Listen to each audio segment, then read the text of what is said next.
go. Down the Congree River.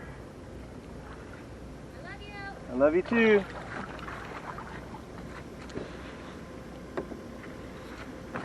Down the Congree River. Start my adventure. Time to start my adventure.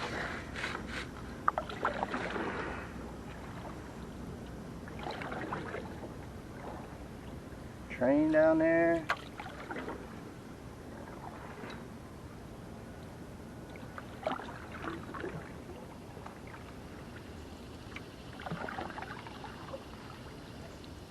Oh, wow. It's beautiful out here.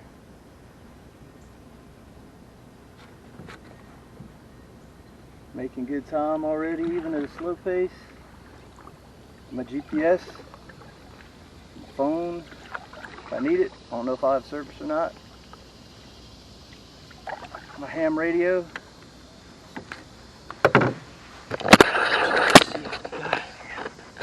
It's gonna be awesome. Check this out. Look at that.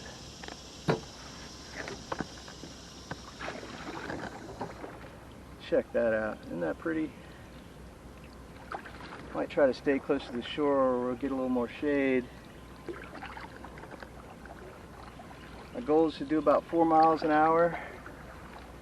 50-mile trip takes approximately, a day.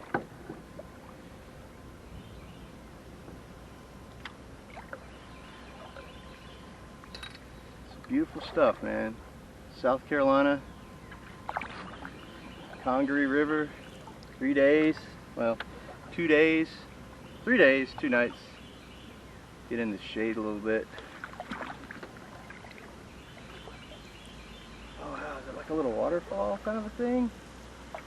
Oh man, that's neat. I'll let you guys check that out. That thing, that's pretty cool.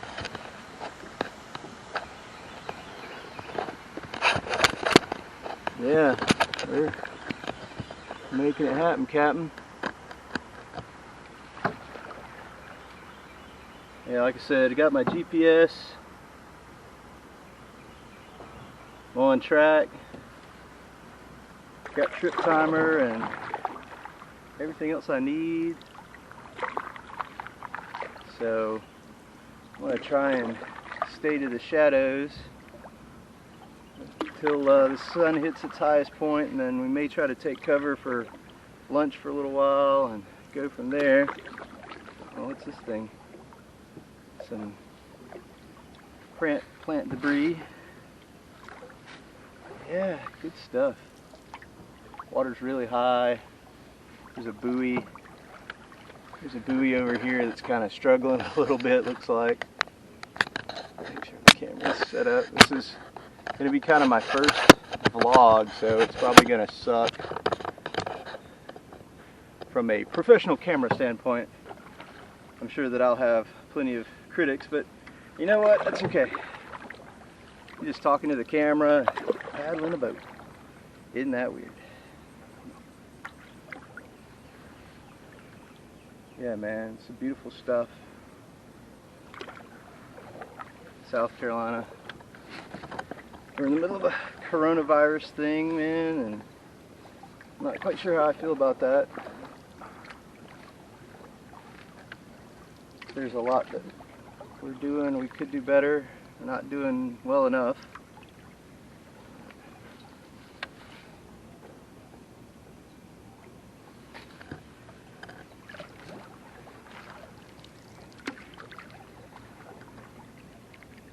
So I guess the object of, oh man, what's that going on in the water up there? So the object of this leg of the trip is to, we're going to make it to our first camp, which is an unknown location, approximately a third of the way to the end of this journey. Today I turned 38. Today is my 38th birthday. And I've been planning this trip for about 3 years. And today is the day I'm realizing that dream, I guess, that thought. One day I said, it'd be cool to paddle down the Congree River, you know, just to have an adventure. And, you know, today I'm making that happen.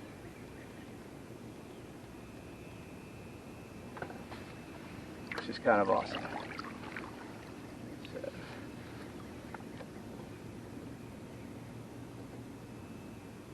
I'm just making some adjustments on my GPS. Cool.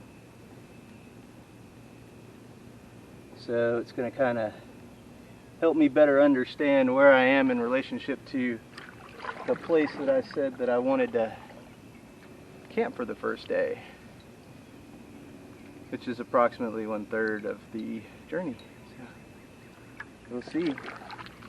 Right now it's kind of boring, so I'm probably going to cut the camera off and float for a little while, enjoy the day. I have my planned lunch here in just a little bit. I've planned you know, a set of meals. And yeah, just go from there. Let it happen, man. We're just gonna let it happen. Whatever will be. Just let God take care of me and go from there. Some little miscellaneous stuff I'm gonna put up in my pockets so that I don't lose them. Pocket knife and some of this other stuff that I very much don't want to be without. I'll put them in the little pouch, I think.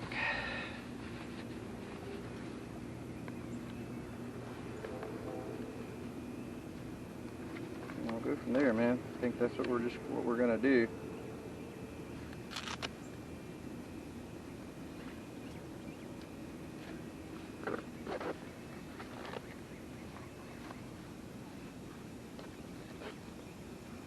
I like that. I'm gonna put that in the actual pouch. Yeah, just floating with the current right now. It's kind of cool. Floating with the current, I'm still doing. Oh, crap! There goes the camera. Even floating with the current, I'm still doing almost 2 miles an hour.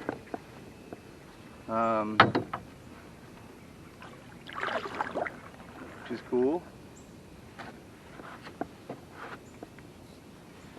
And yeah, we're just kind of chilling right now. So it's cool stuff, man. So put this. All right. So far, it's been a really pretty trip. Haven't really seen a whole lot of trash, but the banks are really steep, and we've had a lot of rain lately here in South Carolina. So, you know, that'll probably contribute to me either seeing or not seeing trash. I kind of, expect to see human sign. Unfortunately, this is, you know, it's a public waterway, so I can expect to see some stuff. I'm already seeing a little bit.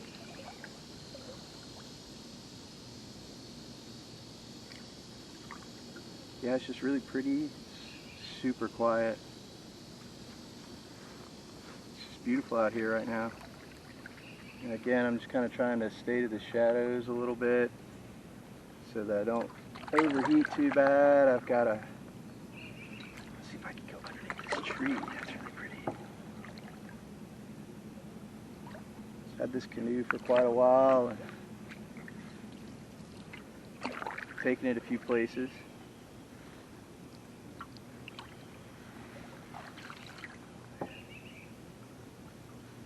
Almost thought that was a rope swing there for a second. Oh wow, it's a trash bag or something.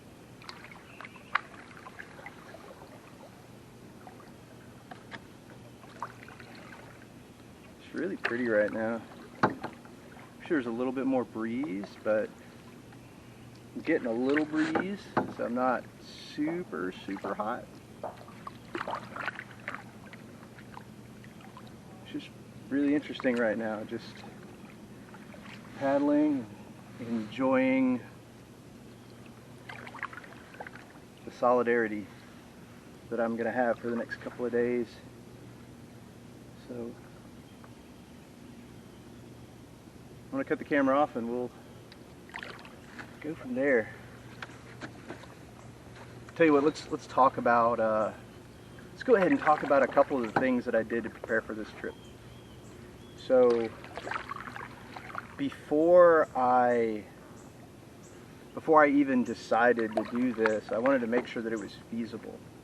I've had years of Boy Scout training, so I have some survival skills, practice those skills. I know how to plan for a trip like this, what needs to be taken, hydration, food, shelter. You don't necessarily have to bring water with you, but you have to have a source of clean, drinkable water or be able to create that. So I've actually brought with me store-bought potable water, just because I'm going to be in a canoe the majority of the day, and it'll be easier to handle while I'm refilling my smaller water bottles. I've got a double wall stainless steel water container that I'm using, and so it'll just be easier for that. The ability to start a fire. Now it is the middle of the summer. Well, it's the beginning of the summer here in the south, so it is, I don't know, almost 90 degrees, you know, between 80 and 90 degrees outside, so it's plenty warm. I won't need a fire for survival warmth, but I may need fire for, you know, keeping bugs away, keeping wild animals away, and potentially cooking meals. I made the decision to bring, so I made a meal plan, and made some decisions to bring certain types of foods, and based on those types of foods you also need to bring some sort of cooking and fuel source. You know, if I plan to do, you know, completely sustainable camping, I would, you know, maybe not have brought any fuel tanks or anything like that. I did bring a little small pocket stove that I seem to like more than some of the other ones on the market. It's not the smallest out there, so there'll be some criticism against that, but I typically do canoe camping, so because of that fact, I can, you know, I can pack mule and really carry with me an absolute load of stuff, way more than you would if you were doing ultralight hiking, or even hiking in general. You probably wouldn't want to probably wouldn't typically bring near as much gear as I did. It's also the first time that I've taken an adventure like this, solo for sure. So yeah, I kind of probably overpacked a little bit on the heavy side, but I feel safer, you know, overpacking than underpacking. So I'm okay with that. Made those decisions early on. So you got your plan for where you're going to put in and where you're going to take out. This particular river, there are a couple public boat access landings, and I'm utilizing those as my put-in takeout. And yeah, so I'm not really stressed out about put-in takeout. You know, I've kind of made some gambles on where I'm going to actually camp, so that'll be interesting. We'll go from there. Oh, we got a little turtle up here. Well, we got a couple of turtles We got a tussle of turtles. So yeah, so you need to plan your meal. Plan how you're going to prepare that meal, what you're going to need for that, what you're going to sleep in.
Oh man, did y'all see those deer that were just over there?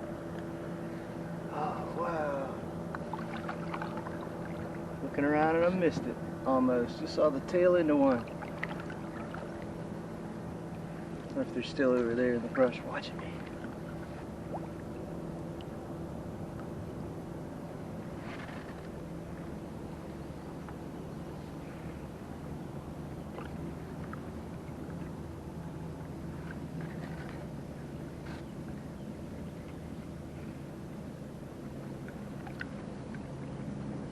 That's pretty cool, man.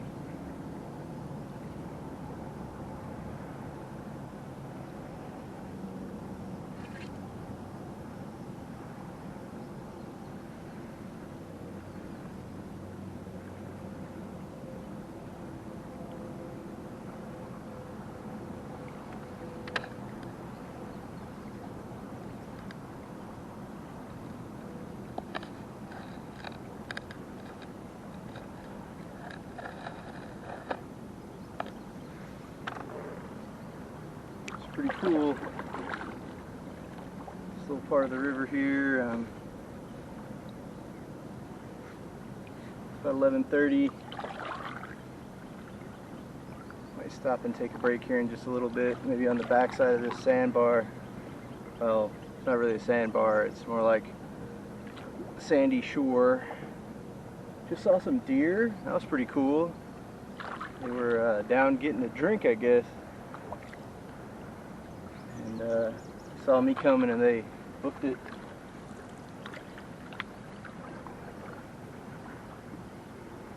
So far it hasn't been too bad. It's pretty warm out.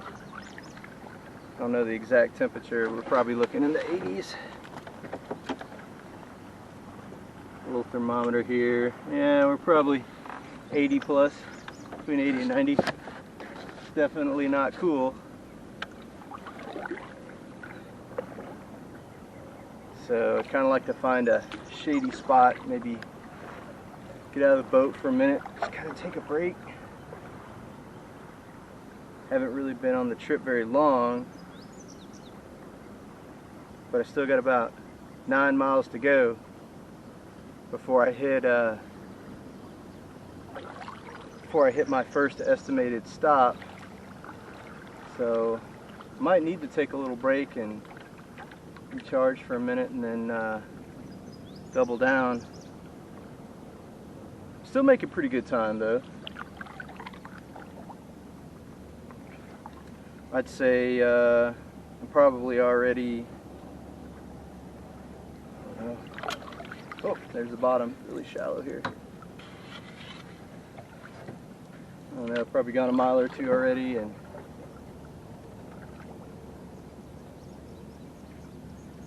it's interesting how the landscape can change in a moment. This is usually all exposed. I'm actually floating over where would normally be a sandy beach shore, but because of all the rain that we've had recently, it's all, you know, the river's swollen and it's all covered. I think this is the area they call the sandbar, because it's a big sandbar and it's usually where everybody shows up to party. So there'll probably be some party people here later on today, I'd imagine, actually.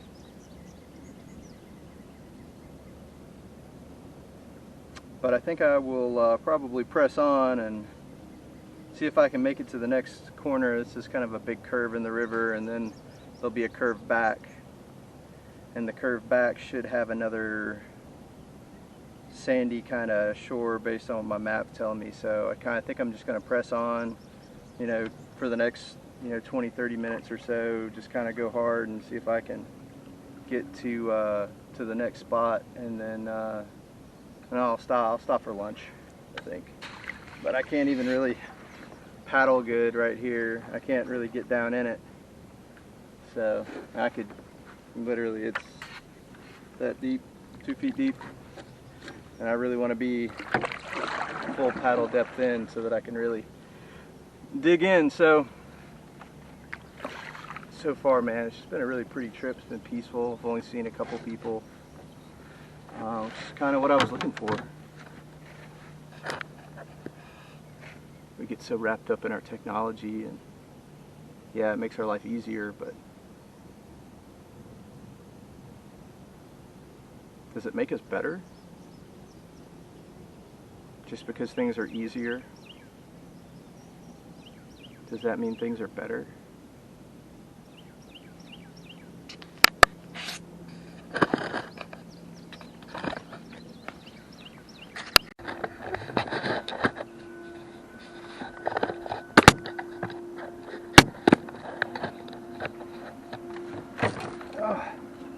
Awesome. So stop for lunch.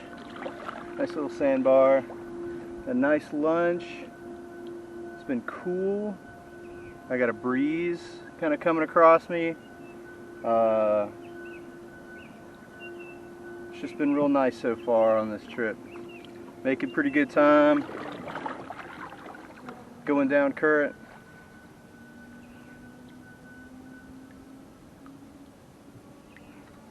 Everything's been really good, man.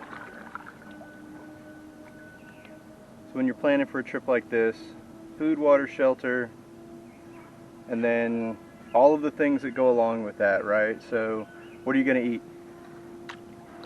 How are you going to eat it? Where are you going to eat it in? Are you going to eat it cold? You're going to eat it hot? Do you have to cook it to make it safe to eat? How do you cook it to make it safe to eat? So you kind of have to go through these things in your head.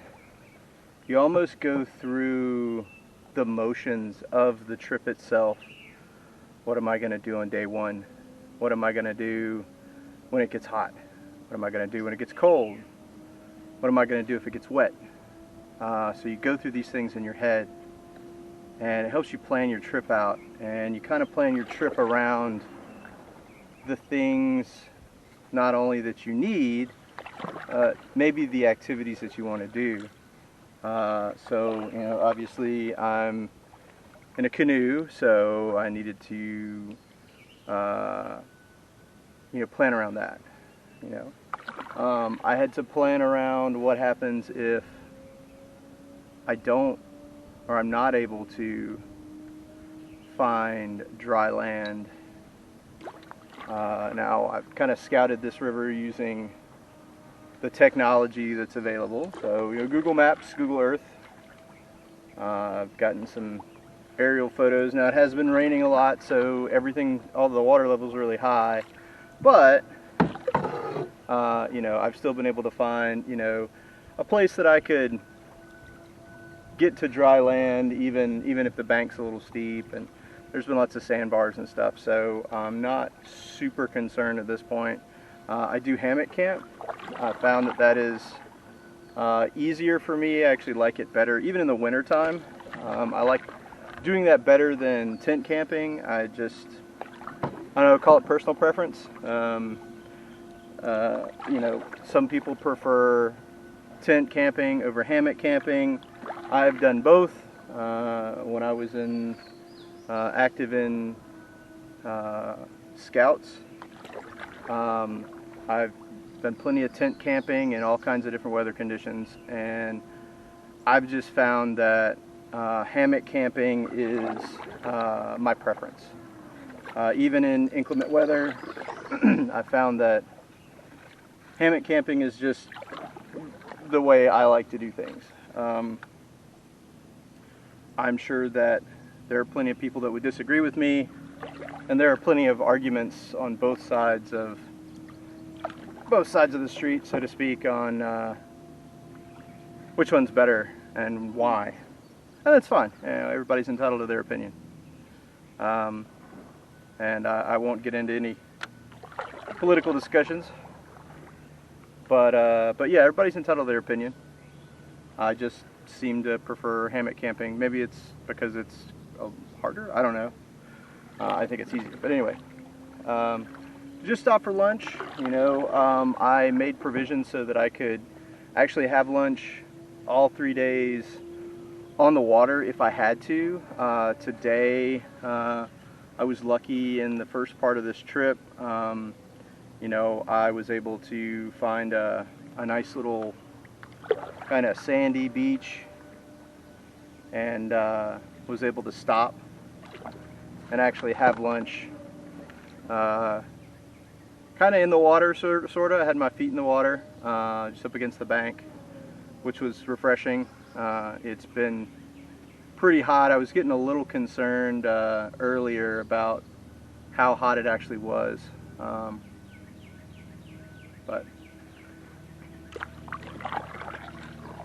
But I got a little shade right now, some overcast skies, which are making the trip so much more bearable. Passed some people, and they were really nice. They waved and said hello. They also informed me that there was about a 9 or 10 foot alligator that was in the water across the bank from where we were, which was not unexpected. I know that I'm in that domain, that there are alligators and other things lurking below the surface. But yeah, it was kind of surreal. Oh, by the way, there's a giant alligator. Well, I wouldn't say giant. 9 foot's definitely not giant, but yeah, it was just kind of surreal that, oh, by the way, there's an alligator right over there. So that was kind of interesting. But yeah, so far it's just been it's been pretty awesome. It's been pretty peaceful for the most part. There's some, I think unfortunately there's some clear cutting going on behind me, and which is unfortunate, but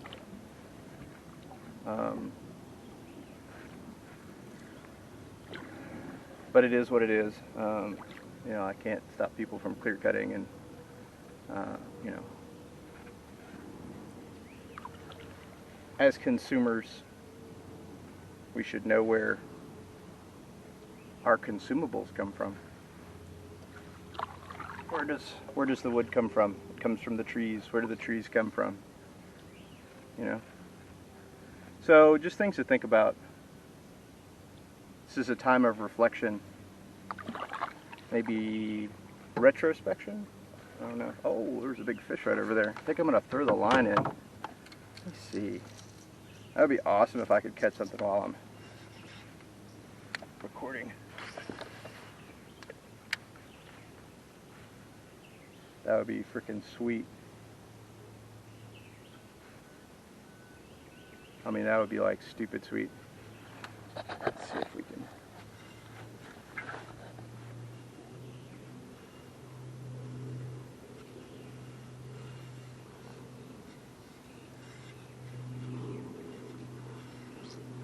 Nope.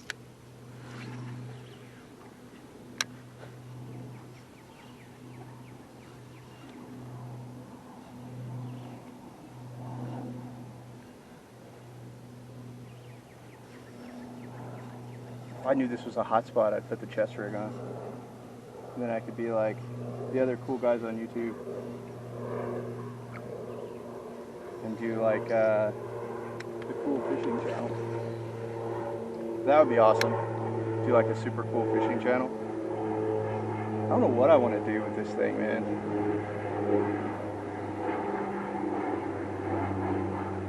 Just out here talking to the camera, you know, just chilling, fishing, boating, whatever, by myself. A little strange talking to a camera while you're by yourself. Not 100% sure how people do this for a living. Talking to invisible people.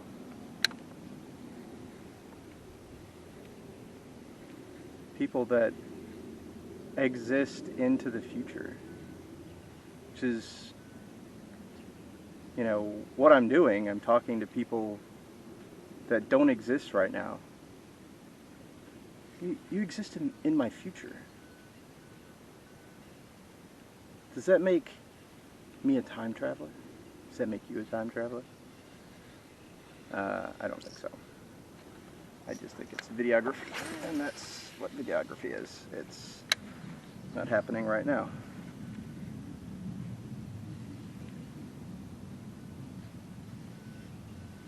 But yeah, it would be super awesome to hook up on some massive fish while I was videographying. I can turn this a little bit.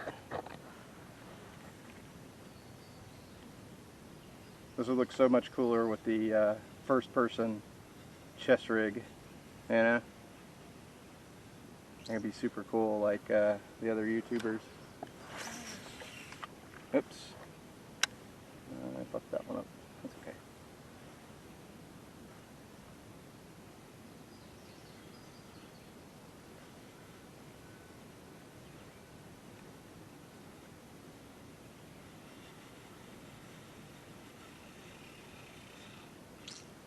Oh, alright. We're gonna cast out over here. Sweet. Yeah, there was some fish sign over there earlier.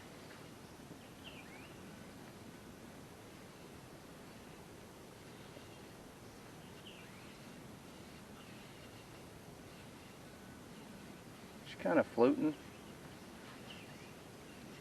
and fishing.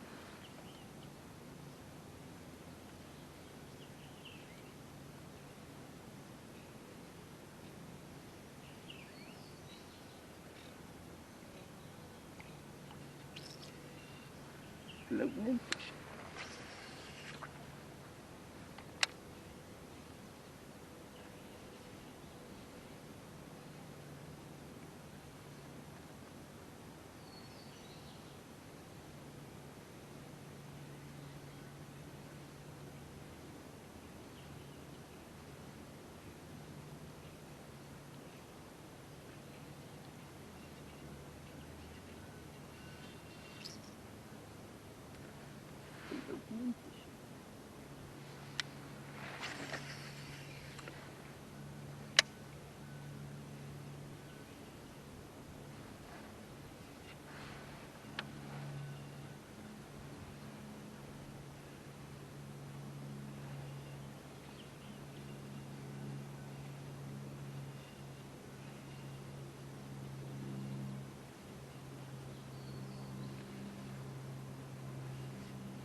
just a beautiful, beautiful day.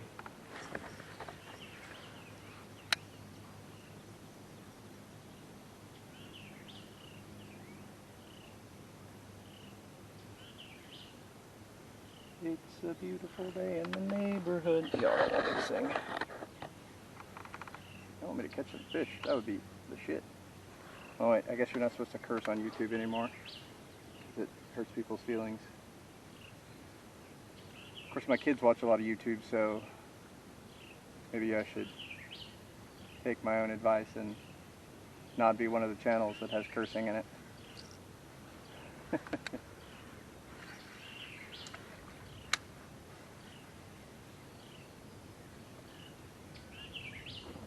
Oh, what's that?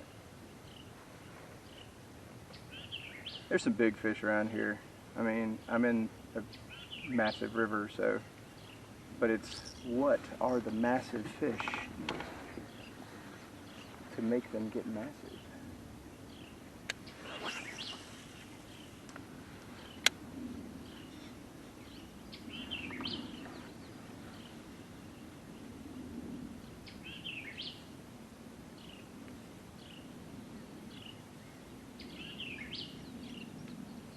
That's 7 miles to my destination, 1 o'clock. I don't know what my average speed is right off the top of my head.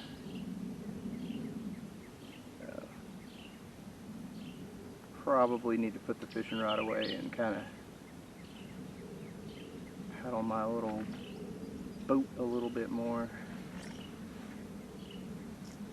This guy right here is what I'm working on, but I'm not getting any, no bites. No bites.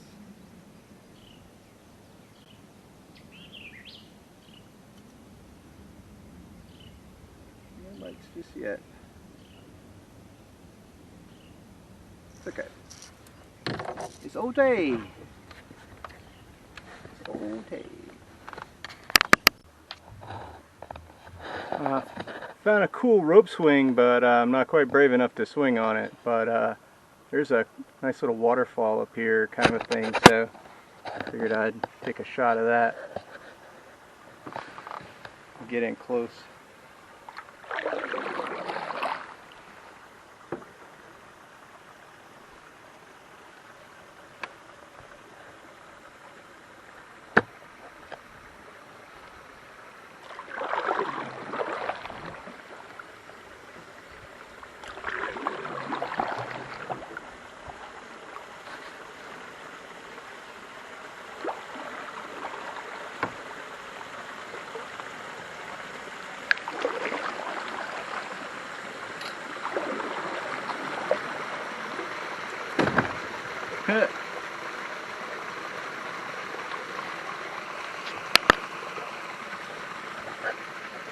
Thought that was pretty cool. Let me know what you're gonna see.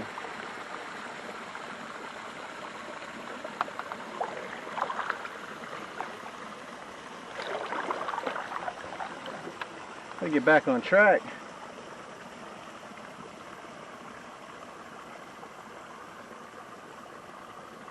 It's so pretty out here.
Well,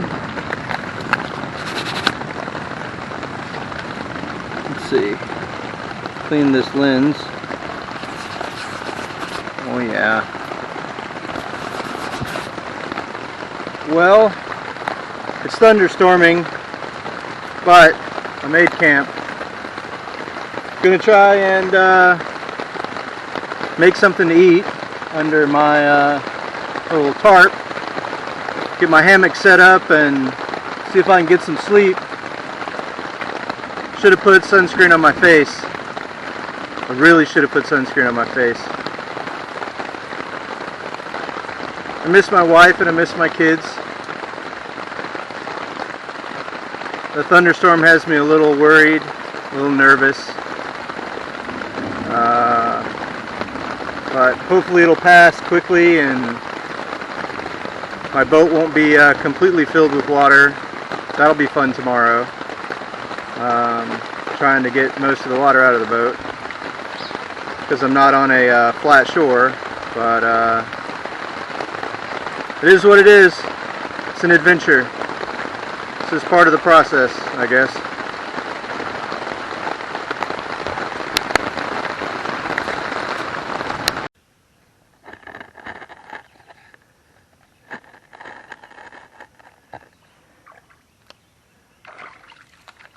Well, this was my campsite from last night. Nothing left but footprints, which is the way I wanted it. Leave no trace. But didn't get to film much last night or fish last night because it started thunderstorming. So I'm going to try and hit the water early. It's 7, just after 7, almost quarter after. Let's go ahead and try to hit the water today. Woke up with a touch of a sore throat. Not sure if that's just being out in nature and some of the stuff that I'm putting on me to keep the bugs away or what. So I'm actually going to try and complete my journey today, which I plan to spend another night on the water. But the goal for today is to hit 601. So I'm almost halfway done with the trip. Says the little GPS, but the river gets pretty windy here in just a little bit, so we'll see what happens. Catch you on the water. What a absolutely beautiful morning it is on the Congree River. This morning I'm still above the Santee, not Santee. This morning I'm still above Congree National Forest. The goal for the day is to actually complete the trip. So I left camp a little after 7, about 6:45 is when I actually got on the river. Making pretty good time. My average nautical speed is about 13.1 miles an hour.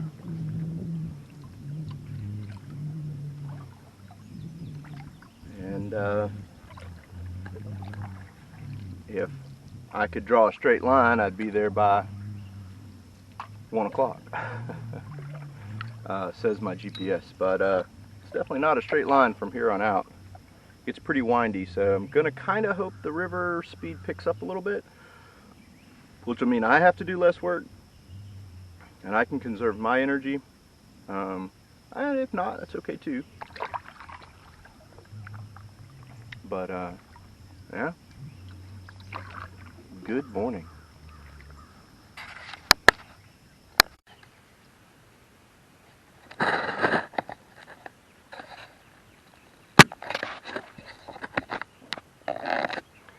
Seen a lot of really, there's a spider on the camera. Go away, spider. Seen a lot of really cool little homemade campsites. I don't know what the legality is, and I'm not really worried about it, but it's pretty awesome. I don't know if they're like free to use kind of a thing. I know that there was one that there's another one. kind of tucked back into the woods.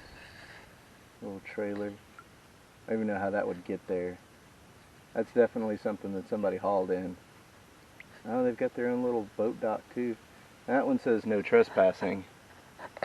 But there was another one earlier that said all are welcome, you know, just keep it clean, you know.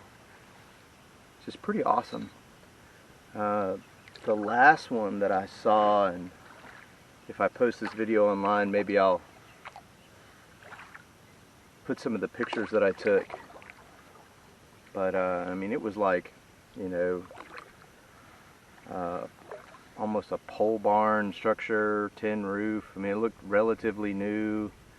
Almost looked like they had an outhouse. There was a tire swing, and there was a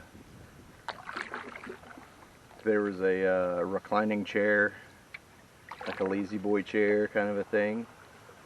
Coming up on another, I don't know if I would call this a, yeah, I guess I would call this a campsite. And it's just, looks like it's somebody built a bench, and there's like a little table. Let's see if I can get the camera on it. There's just like a little bench and a table, and a little grill. Somebody's left there. I don't know how you would get up to it, but that's still pretty cool. Oh, there's a ladder right there. Guess that's how you would get up to it. Looks like people have left some supplies there, maybe. That's pretty awesome. It's pretty awesome. You know, and for all intents and purposes, we're in the middle of nowhere. I don't even know where the next boat landing is, other than, you know, the homemade one that I just saw, private one that I just saw, but it's pretty cool, man. I don't know how else to describe it, but it's just cool to see stuff like that. I mean, it's interesting. You know, I don't know what the environmental impact or any of that stuff. It's just kind of neat, you know. You go out in the middle of nowhere and you find a campsite that somebody else has built, and you wonder how many people have stayed there and who built it.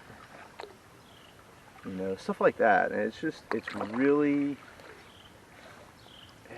cool, you know, just to see stuff like that, and how awesome it would be to come back and you know, enjoy a weekend, you know, with something that resembles a safe place.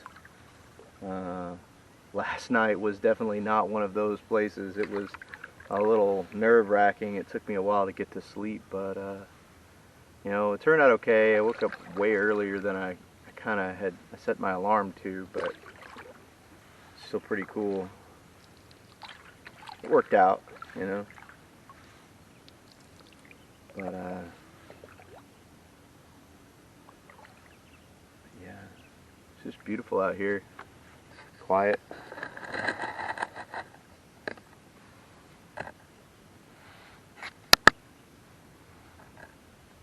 Just really beautiful. Little campsites just kind of add to that whole, you know, kind of mystery. And there's a fish that just splashed and scared. There's another one. Looks like those might be bowfin, or another air-breathing fish that are coming up to grab their gulp of air. Probably bowfin.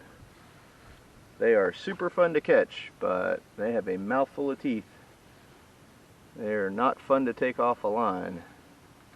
And they are slimy too. That's the only thing I don't like about bowfins. They are pretty miserable to deal with once you get them into the boat. They're a hell of a lot of fun to catch, but they are miserable once you get them into the boat. Never been bit by one, but they had a mouthful of teeth.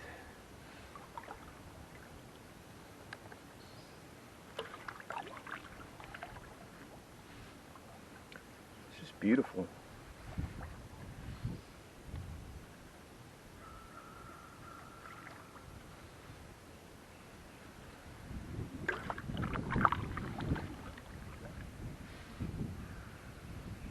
be interesting to get these videos back and kind of see what all I've recorded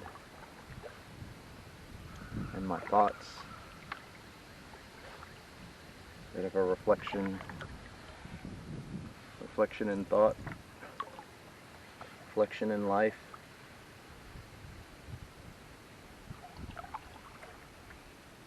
I'm kind of reaching a halfway point in my life.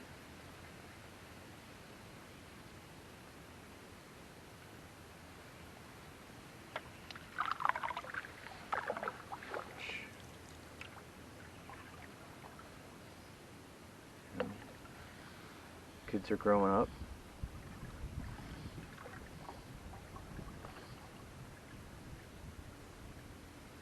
Hopefully my career continues.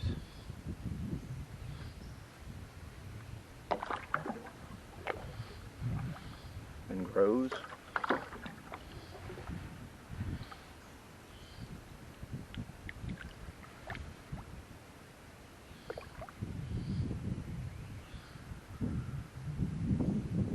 Hopefully I have some sort of legacy to leave. I don't know. You know, I don't even know what that means anymore. What is a legacy?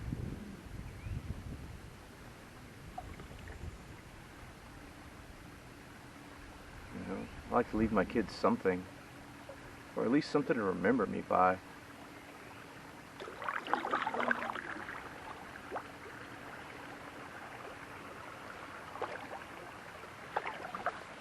I've always felt like I took up space on this earth. When I'm gone, I should not be forgotten. You know? Now, I don't know what that means. Maybe it's I'm not forgotten by the people that I think matter. Or is it not being forgotten by an entire nation, or a city, or a state? I don't know what that means. I guess I just want to feel like I mattered while I was here, that I achieved something, learned a lot of things. I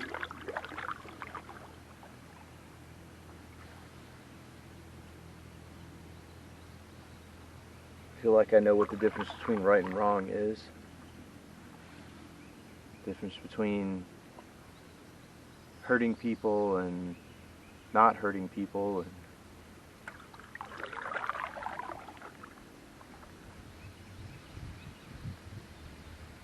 I don't know.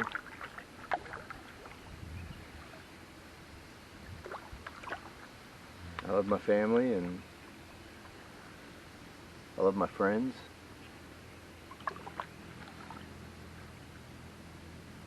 Got a good life. It's hard. It's not free. You know, they say freedom isn't free. It's not. I wasn't given a house. I wasn't given electricity. I'm not gonna be mightier than thou and say that I haven't had a lot of help along the way, but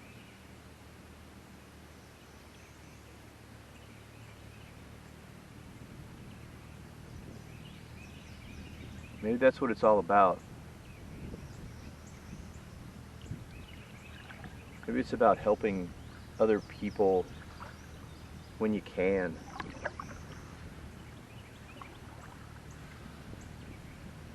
I mean, nobody can help everybody all the time. I think that's unrealistic.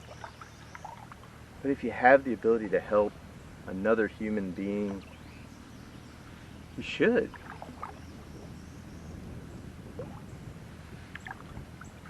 You know? We're all on the same team. Y'all inhabit this earth together. You know?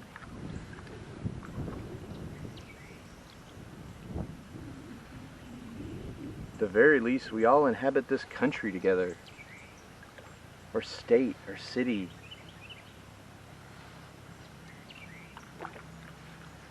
What happened to doing the right thing? Even if the right thing was hard. Even if the right thing wasn't fun.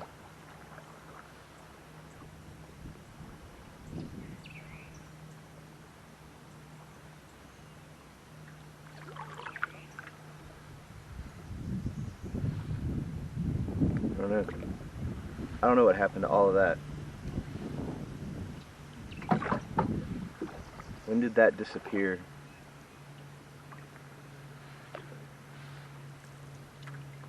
When did we stop helping other people? And I know that there are people that do, but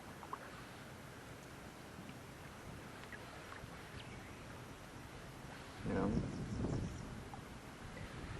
I think we're all scared. Everybody's scared of everything.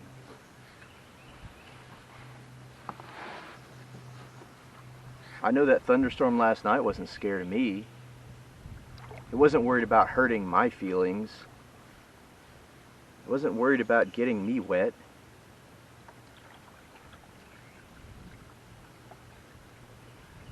Nature doesn't care about my feelings.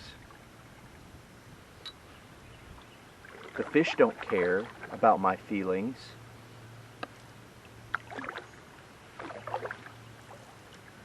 And that's okay. It's okay. It's okay to not care about somebody else's feelings. But it's also not okay to just completely write somebody off. You know? I cannot like somebody's feelings or opinion or what have you, or what they do, and still treat them like another human being.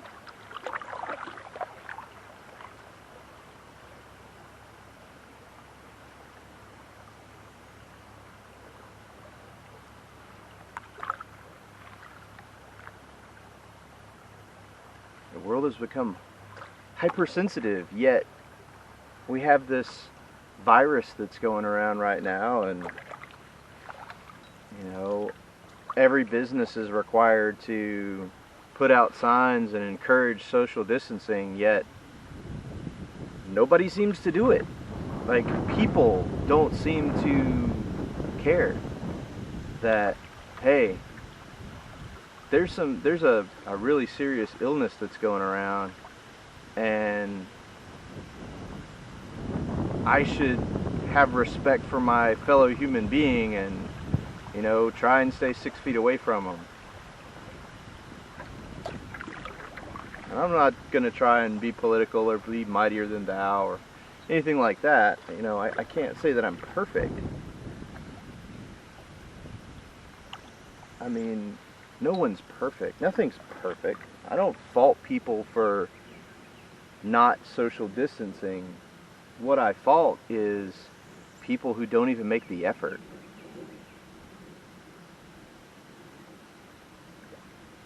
They don't make the effort.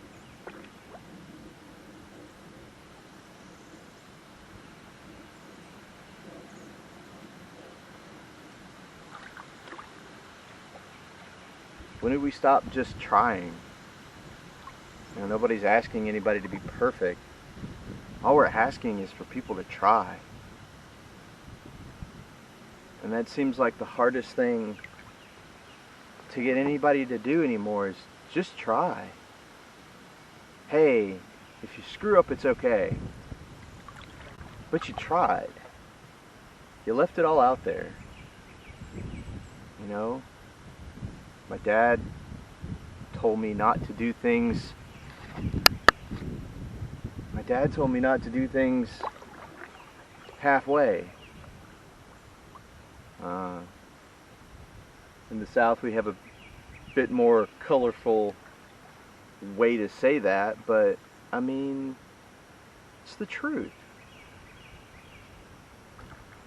If you try and put everything you've got in it and do things just the best you can,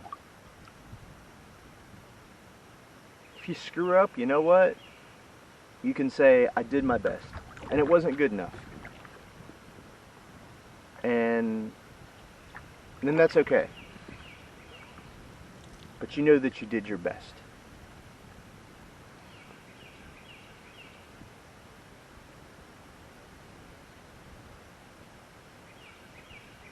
And I really feel like that's the most important thing, is that we do our best.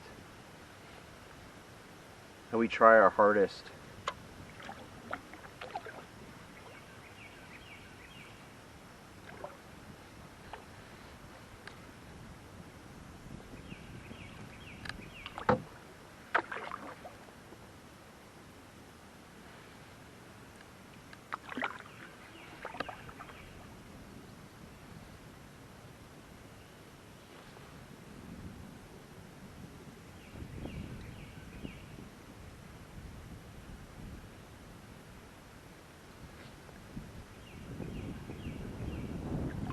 I think I'm learning now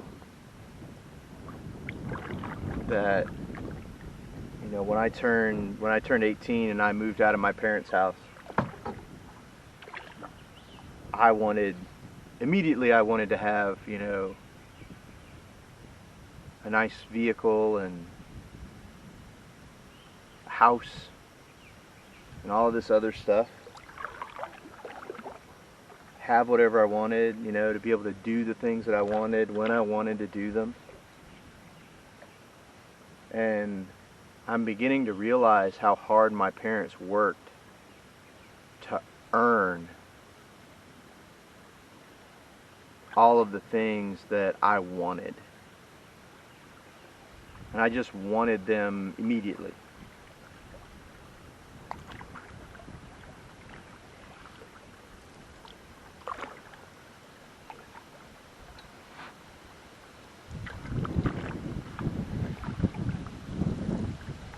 And I think I'm learning now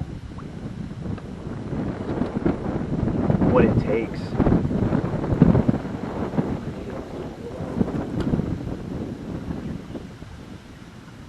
I'm learning now what it takes to get there. It's not instant. It takes hard work and planning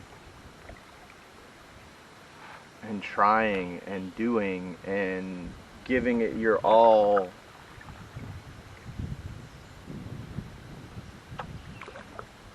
And yeah, sometimes you get lucky and you land that dream job or what have you.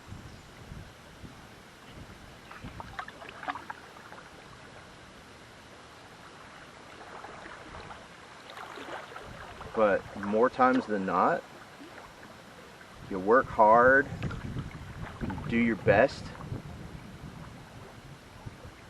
and you're thankful for what you damn have.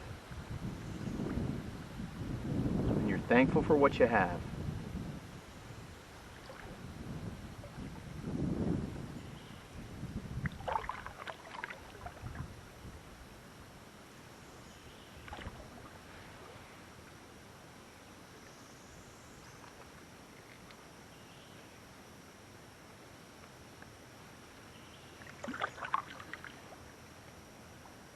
Maybe it took me almost 40 years to figure that out.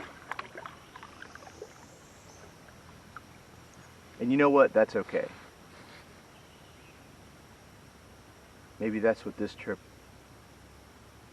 was really all about.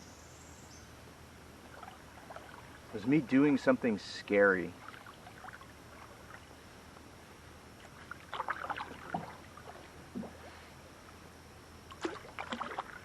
It was for me trying really hard to accomplish something and hoping that I come out on the other side.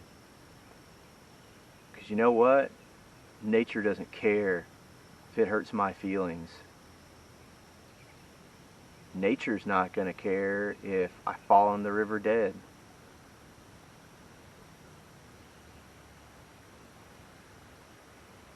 Now I like to think that I've planned.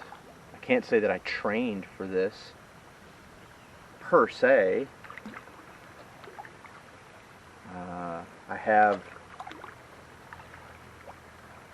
been very careful in what I packed and what I needed.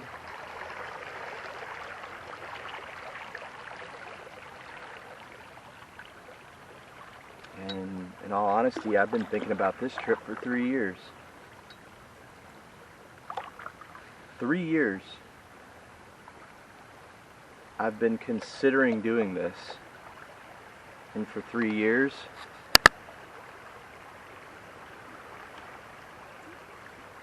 I chickened out and said, nope, not going to do that this year. I'm just going to do the same thing everybody else does and just have a birthday party and whatever. Would I have loved to do this with close friends? Absolutely.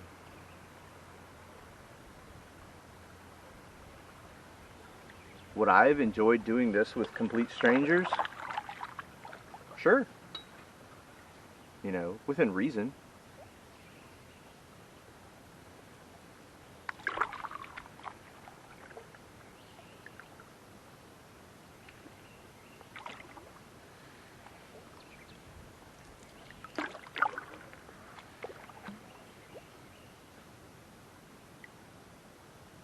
This is scary. Nothing's guaranteed in life.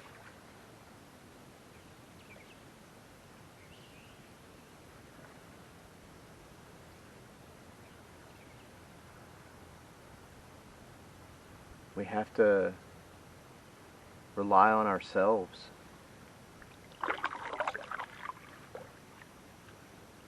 And rely on others. To a point.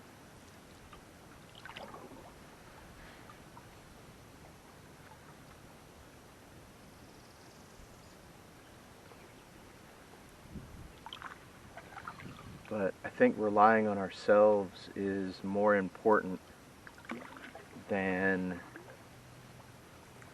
putting our trust and faith in someone else. If you can't do it on your own,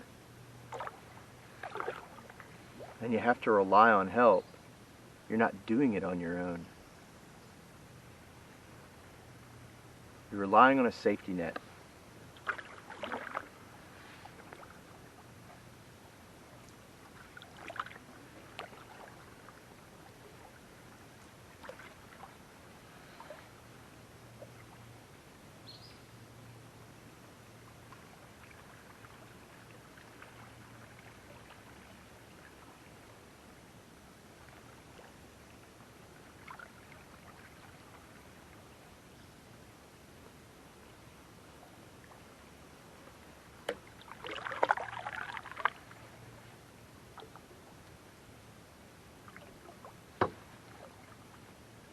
And I think that's my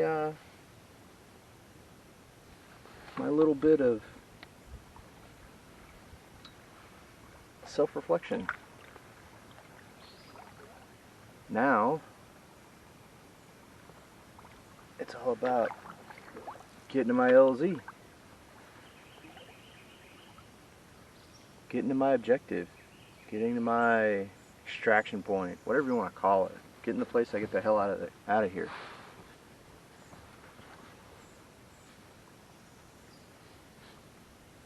Right now, still got a ways to go.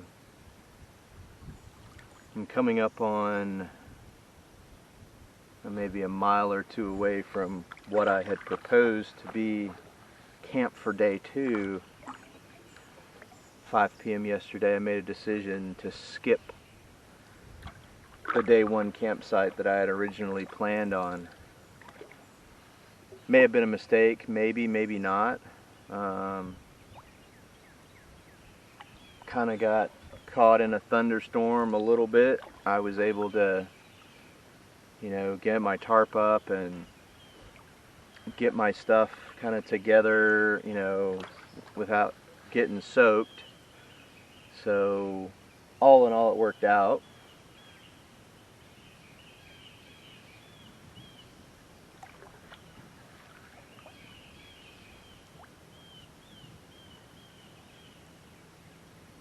But I think tonight I want to sleep in my own bed. next to my wife. I want to hug my daughter, hug my son.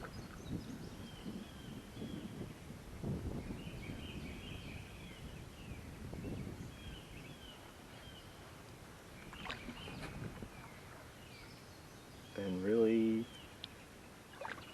appreciate the things that I have and appreciate my life.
Nope, duck.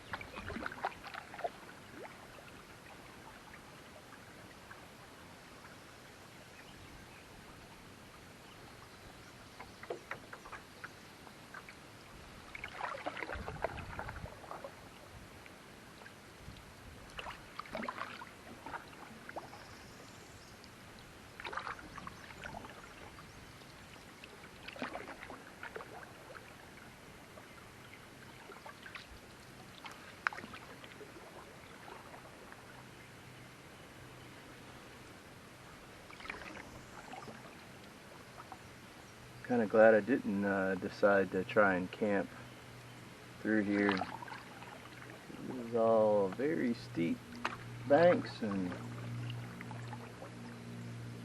not very promising camping sites.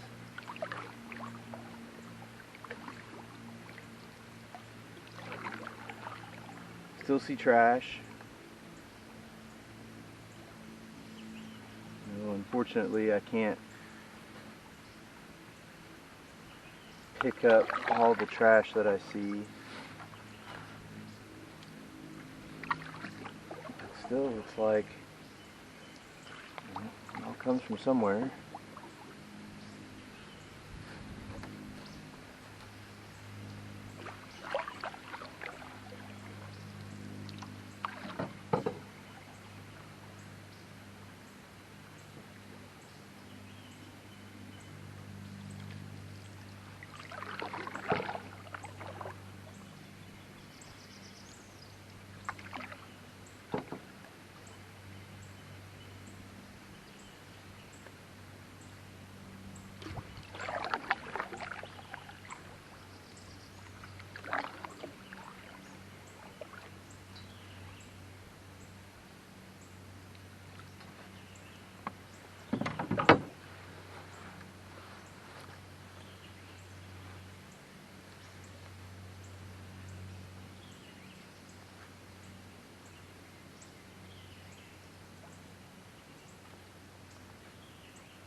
Or yes, that's private.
It's been a really nice day. It's been overcast all day, but just a really nice day.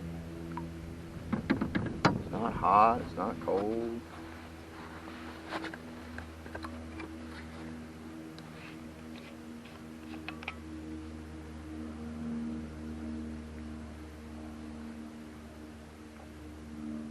Sun's not beating me up.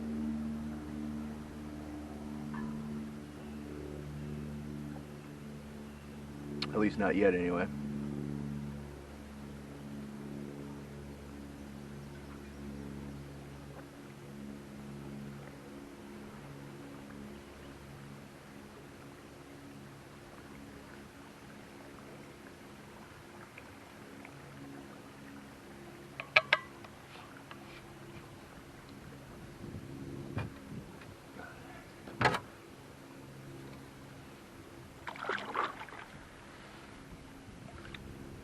I can get back in the current. River swells here and it gets wide, and I don't have the current to kind of help do some of this work for me, which is fine. I don't mind doing the work, and the river is still moving, but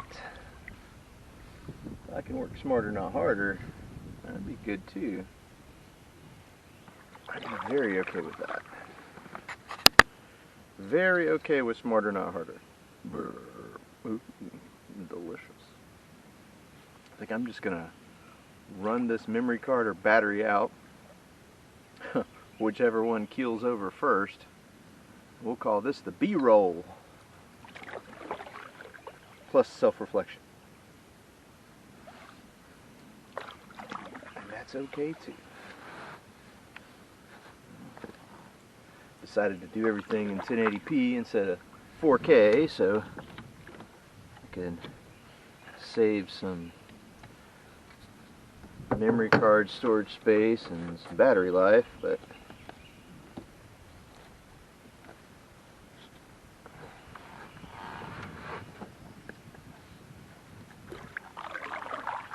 this camera will do 4K at 30 frames a second. Really almost need 60 frames a second to really make it look nice.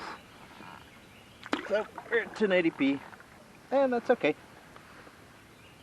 I guess technically 1080p is still 2K, so if 720p is 1K, then 1080p is kind of 2K, right? Sort of, almost. I don't know.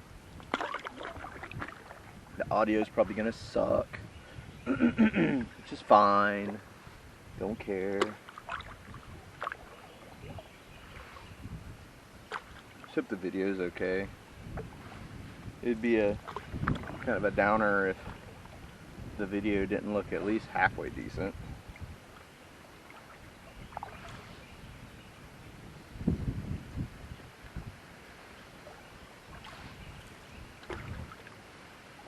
Well, we're coming up to another curve in the river. We'll see if I can jump on the current train again. I do have the wind at my back, which is good. It's helping push me along. They make I think for kayaks and stuff, they make a it's like a sail actually, and you just kind of lift it up and it catches the wind. This would be an excellent time for one of those, but I don't have that, so paddle it is. That's okay. It is okay. I think I'm kind of up in the Santee National Wildlife Refuge area now, or Congree National Forest, whatever it is. Kind of hitting that neck of the woods.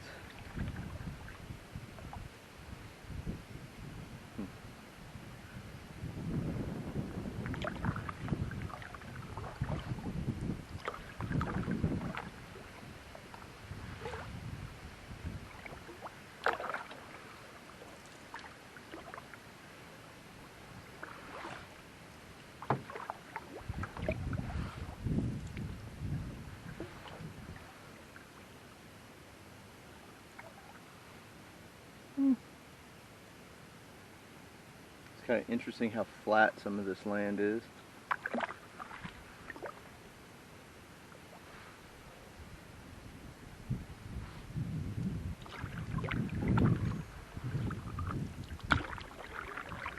Where the river cuts into it. Constantly moving river. Nature inches its way this way and that.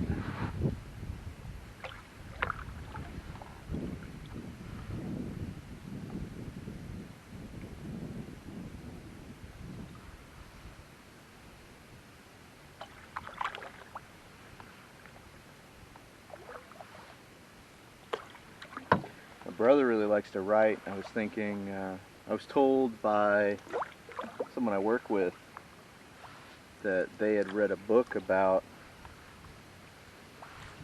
one or two people that went on a river trip, and they had really enjoyed that book. I wonder if my brother would write a book about this. It'd be kind of cool.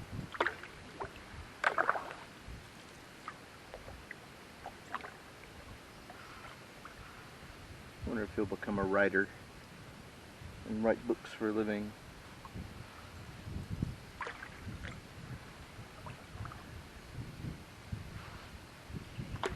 It'd be kind of cool.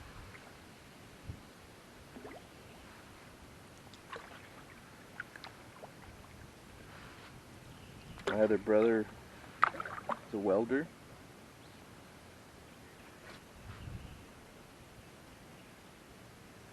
He's a hard-working guy. All he does is work. He's probably accomplished as much in quantity in his short time on this earth than I have in, I wouldn't call it double, but getting there.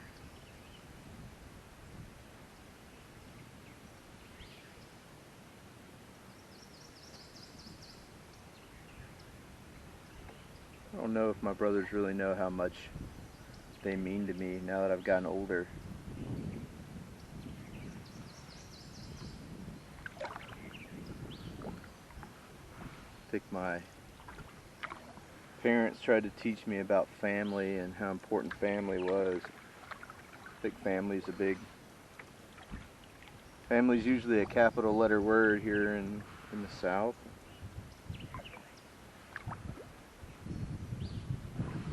Maybe that's part of the reason that I really appreciate the company that I work for, is that feels very family oriented, very family like.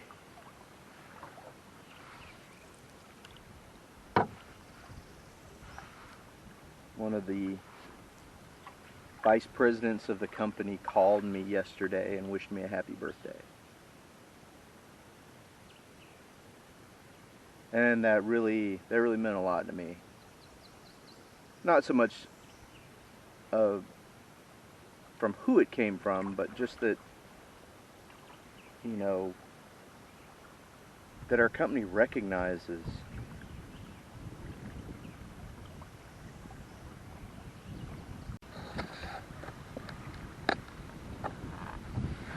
So the camera died, and apparently it doesn't make a noise when it dies. There's a bald eagle that just flew overhead. Saw, I think, 2 yesterday. I don't know if that's the same one twice or whatever, but I saw 2 fly overhead. We'll call it 2. I think that's pretty cool.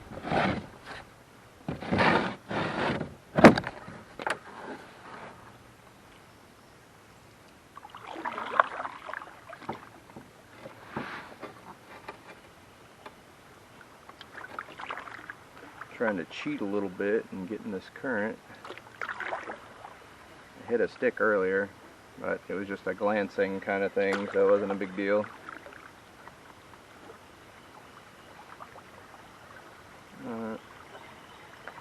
Don't want to hit whatever that is directly, because that's a big thing. That might not pretty good. Rapids. Oh yeah, that's a big stump. Would have definitely not been Gouda.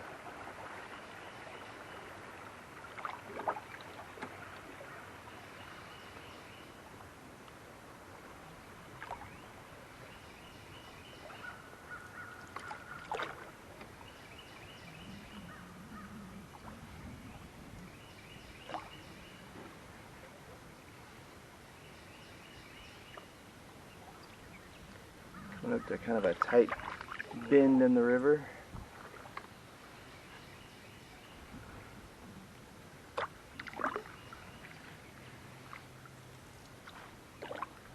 Just trying to keep my pace up, but not try and overdo it. Also don't want to get too close to the shore. Not so much worried about falling snakes or anything silly like that.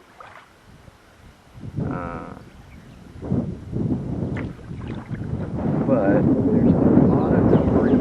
Oh my goodness, there's a whole bunch of ducks. Ducks and baby ducks. The baby ducks. Oh, I'm sorry ducks. I didn't mean to scare you. Those ducks are not happy that I came over here. I think Mama Duck is trying to pretend to be wounded so that I leave her babies alone. Or she's going to come back and try and attack the boat. I'm going to leave your babies alone, I promise. I will leave your babies alone. Look at that. That is awesome. It's beautiful. Yeah, I know. I'm trying to leave your babies alone. I'm trying to leave your babies alone, but the wind is blowing me right into wherever your babies are hiding right now. I don't even know where that is.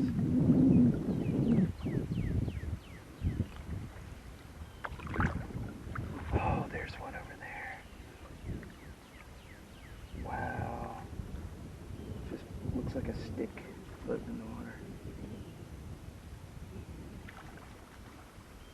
And that Mama Duck is saying, "Hey, chase me, leave my babies alone." I'm going to try and move away from Mama Duck, more into the middle of the river. The wind is kind of fighting me. Hopefully I don't get a storm cloud blowing in. But definitely want to move away from Mama Duck.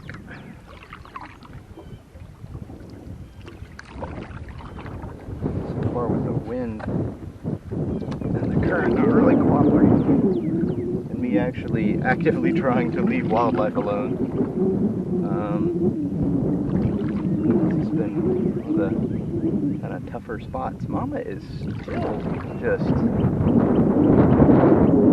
I'm gonna leave the babies alone, chill. She's still watching me like a hawk. Go back to your babies, Mama Duck. I'll leave your babies alone. I'll eat your babies. Way back there. Way back to your kiddos. And she is really making sure that I leave her babies way alone. It's awesome.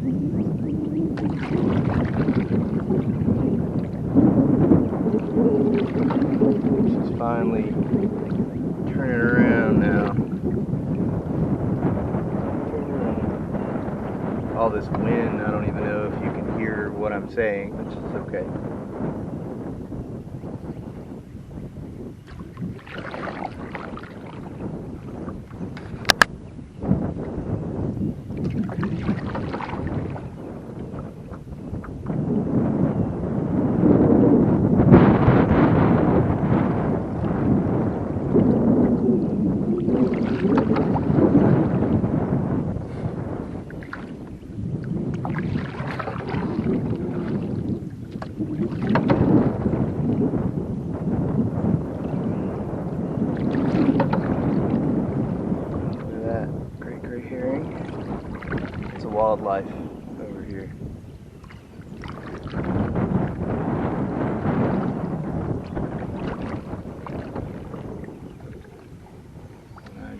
that this rain holds off. 'Cause if not, we're gonna get wet on this ride.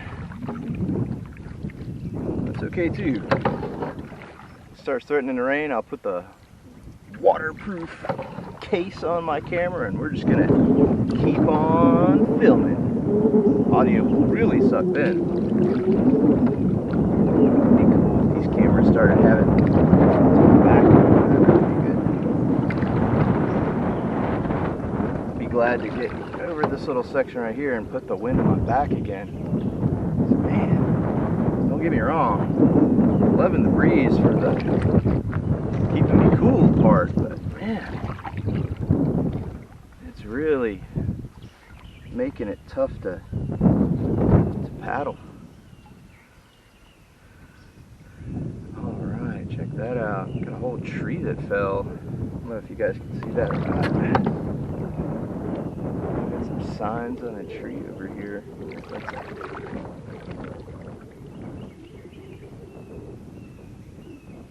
One thing that I found really interesting is as I go into these remote areas, the swamp and rivers,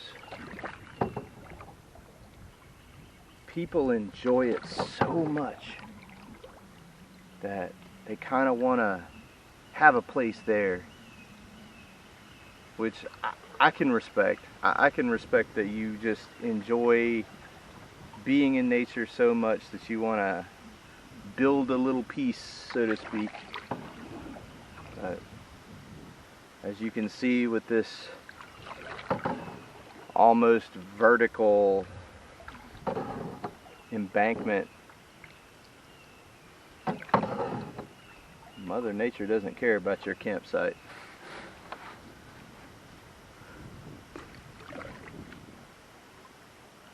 And that's kind of a testament to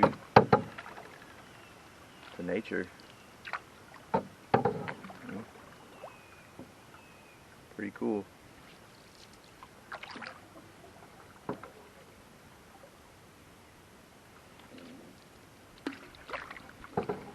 I have to do something about lunch here soon.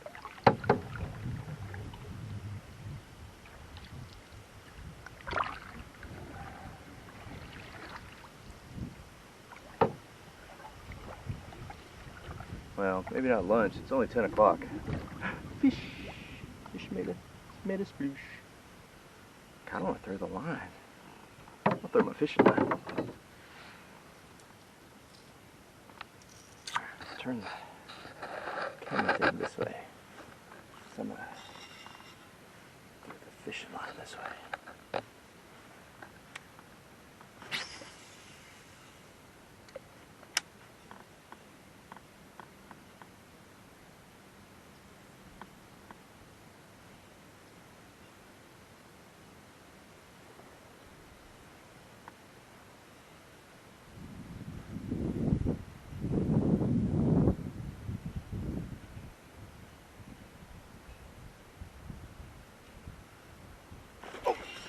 Had a bite.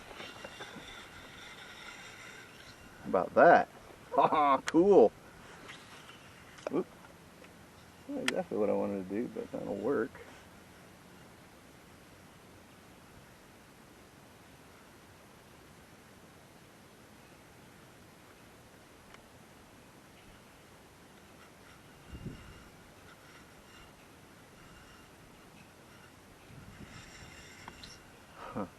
That's cool. You got a bite.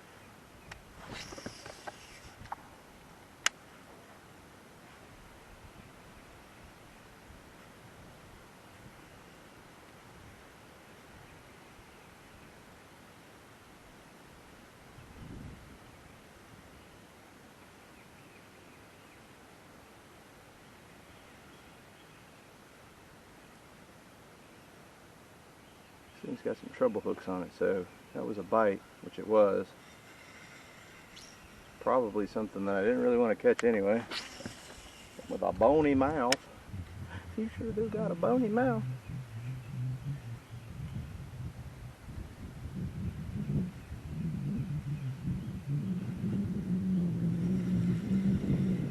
already hooked up on the bottom once on this trip, and took about half my line, so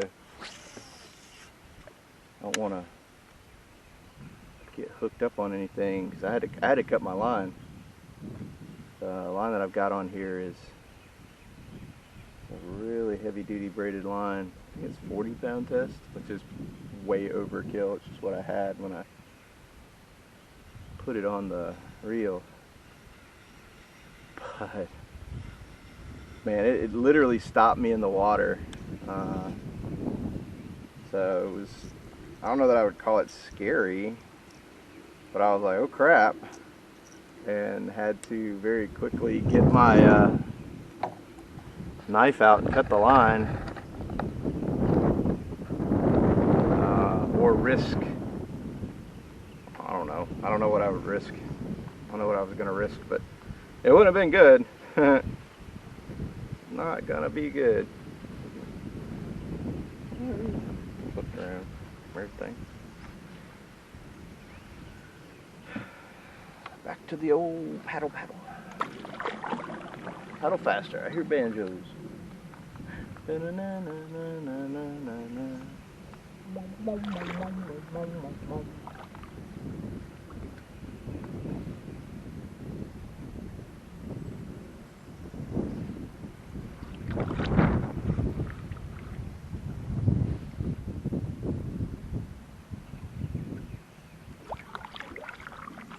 I'm definitely in this Congree, or wherever the national forest is. I'm definitely in that neck of the woods.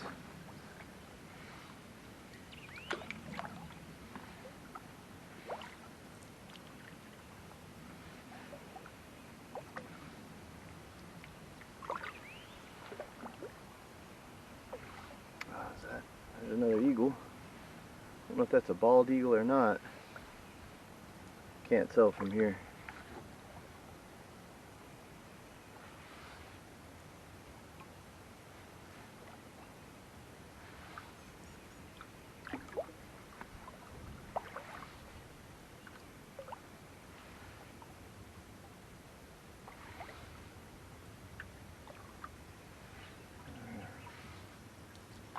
Here's some rumbling, and I don't like it. I don't like the rumbling.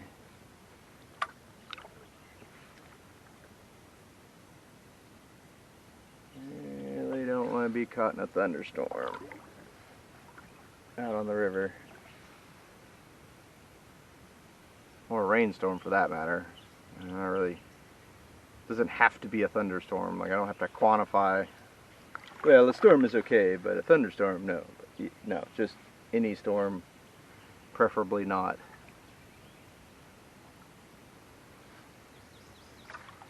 Don't want to be in a storm.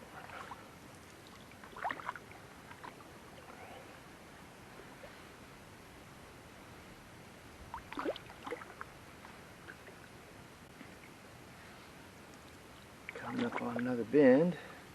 Try and get over here in some of this good current. Ride that.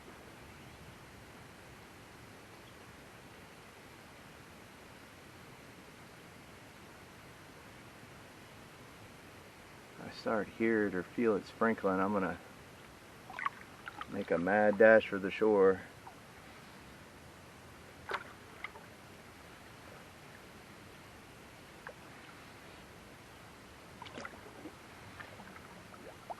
I just don't want to be on open water if there's lightning. That's never a good idea. Being the highest thing, and lightning, usually not a good idea. Whoa, another fish. Go kersploosh.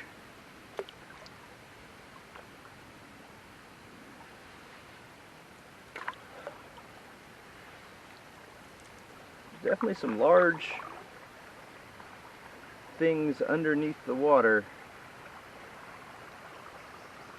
I highly doubt they would bother me if I was to get in the water.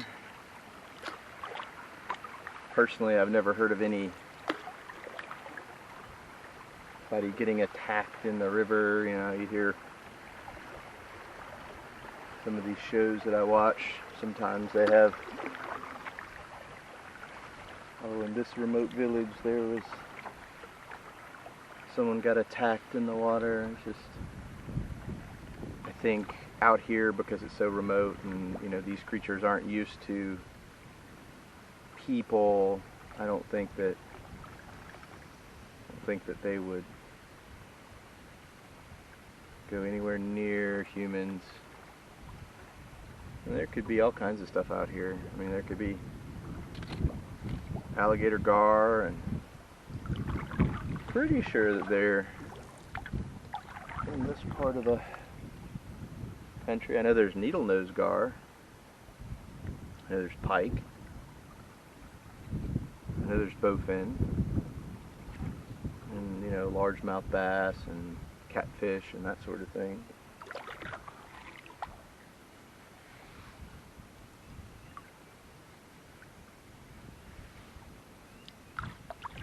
I've never heard of an attack. Never heard of an attack on people. I haven't really researched either, so there's my 2 cents.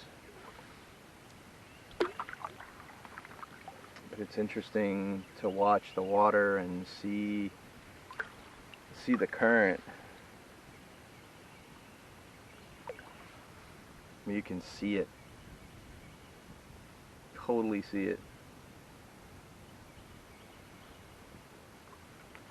To watch the ripples on the water and how it swirls and does all this stuff. It's pretty cool.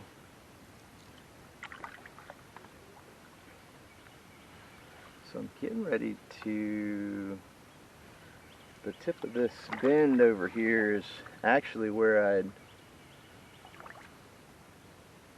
decided, I had 2 spots marked. I had another one that was several miles back upriver, and then I had this spot right up here marked as being a campsite. So this would have been my official second day camp. And 10:19, still averaging 3 miles an hour overall for the trip.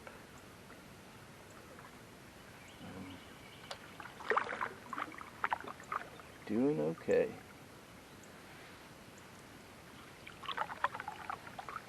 We're doing okay.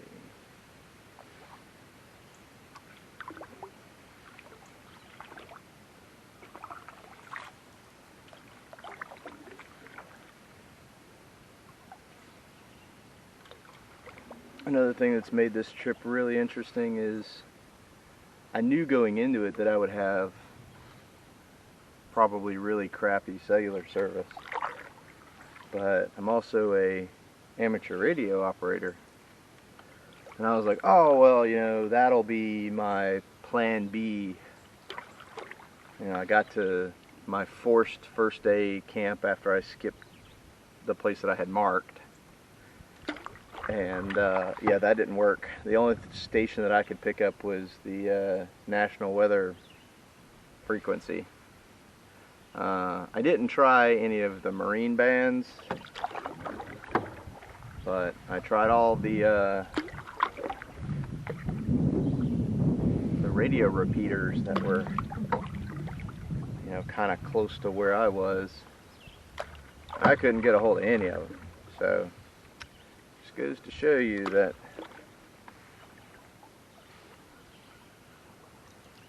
can't always prepare for everything.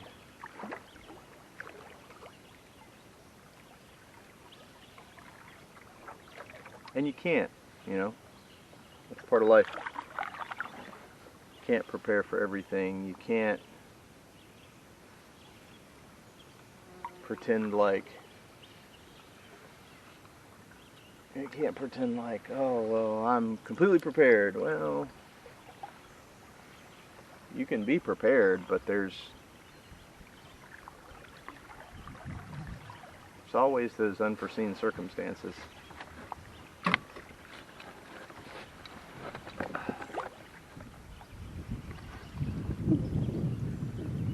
one of the things that I thought about when I was kind of planning this trip is, well, what happens if I get bit by a snake?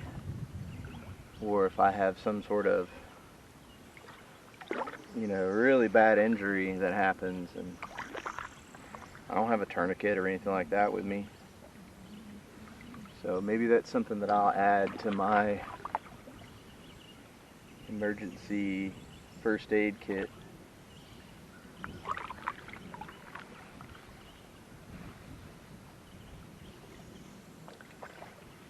Oh, no, it's actually down the next bend.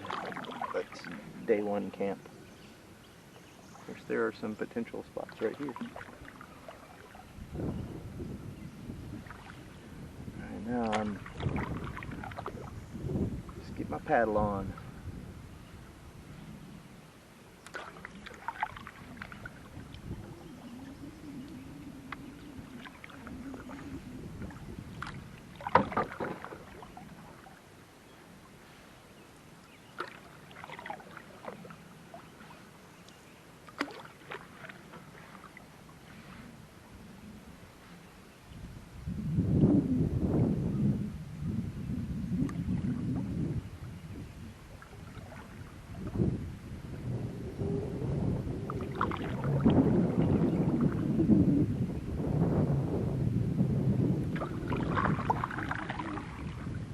Wind to my front again,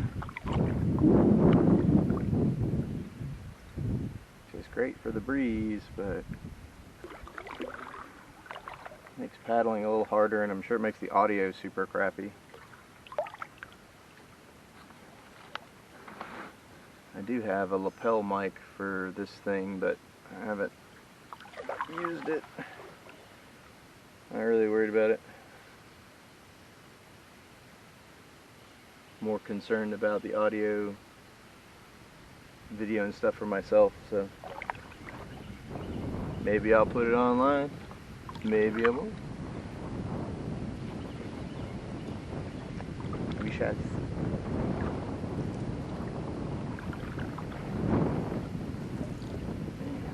It's pushing me right across the river. It's alright, it's over there.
I know this area is part of the Congree National Forest, or wildlife refuge, or whatever it is.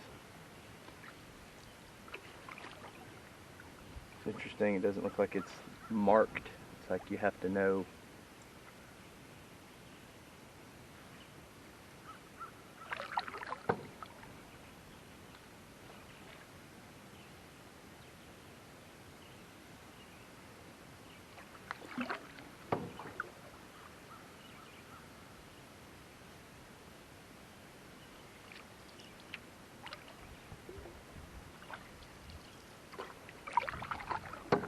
Also pretty interesting, there's nobody out here.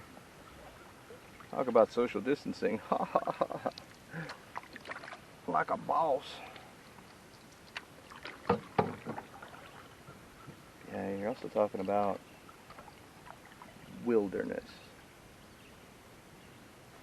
Definitely wilderness happening right here.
It's also interesting how the current almost magically switches sides of the river, so you almost have to know where it changes up.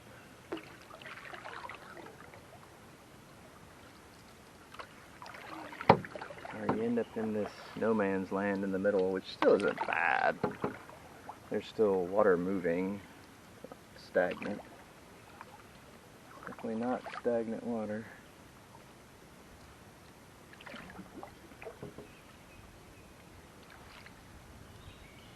I'm going to try to get over here where the current's just a little bit faster.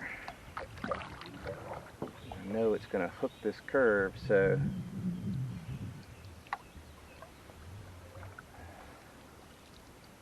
I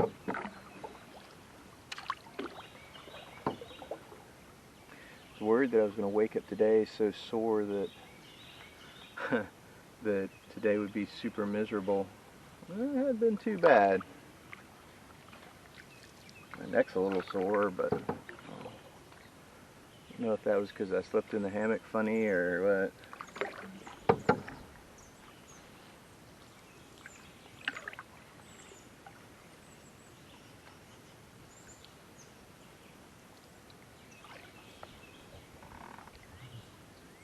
It's another potential camping spot. Well, day 2 camp is supposed to be right over here.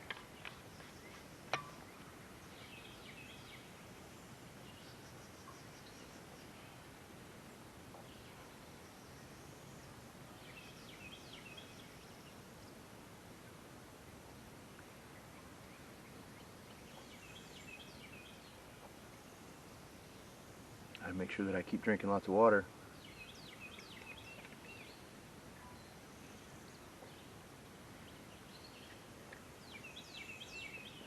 I finished off the gallon this morning.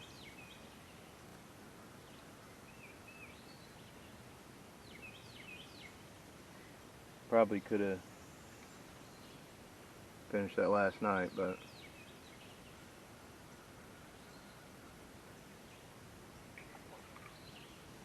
I almost had to make myself eat supper. It was weird. I don't know if that was fatigue or what, but it's like I knew I was hungry, but I really just didn't really want to eat anything, but I made myself eat, which was good. And the stuff I brought was good. So I was gonna cook eggs and stuff this morning, and do like a real breakfast, and made the decision this morning that I wanted to try and get out of Dodge and make it back today. Well, I'll make it to 601, my exit today. So I had to try and break camp and make breakfast super short and get on with it.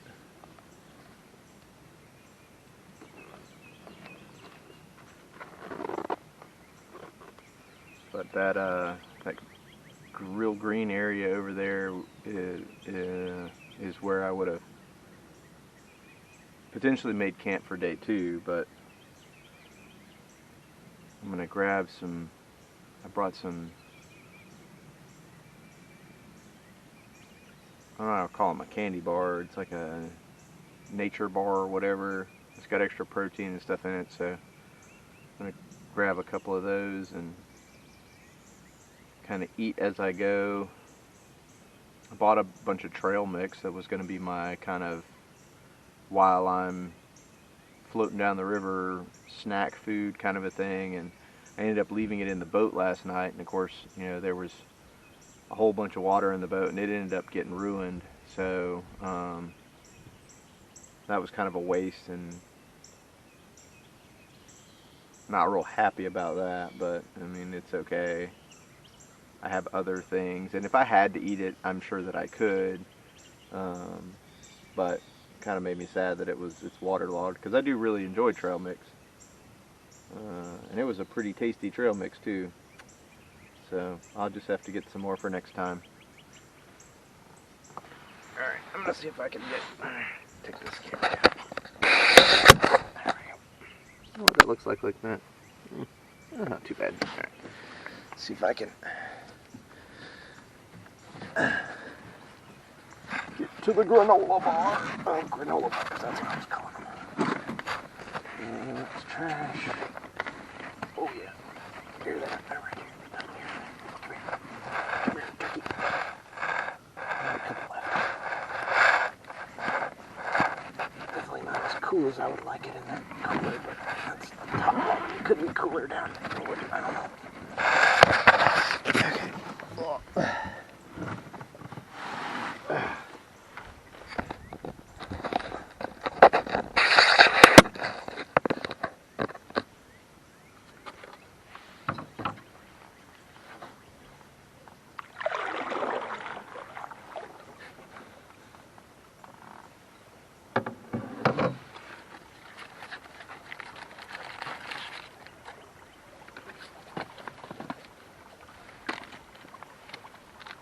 Three of these protein granola bar things left, so early lunch chow time.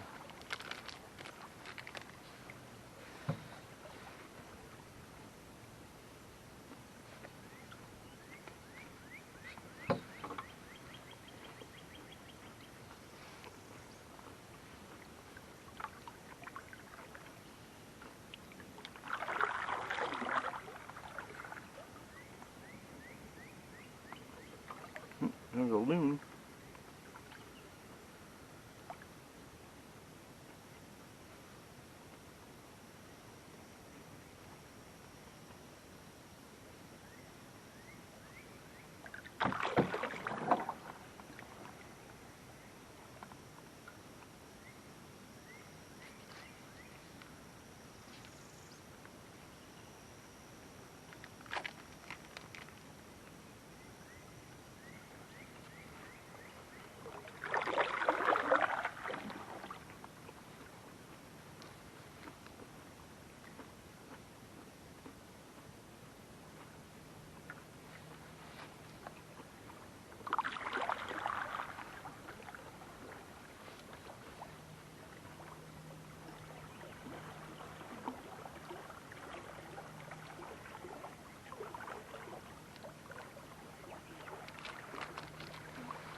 Little creek.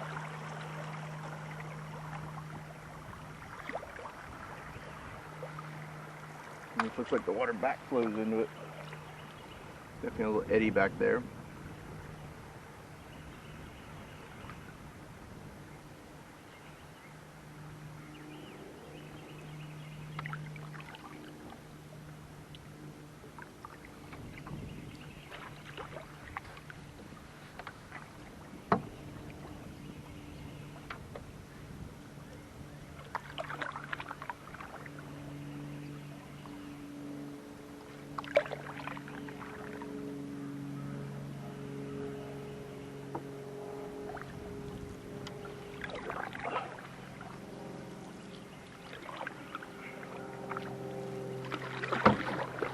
Stay in the current, but I don't want to get hooked up on that shit.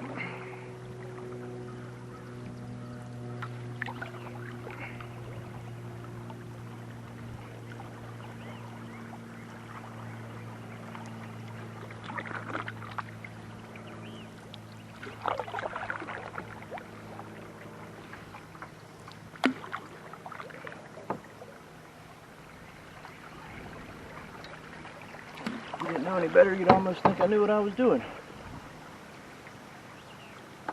Oh, hit something.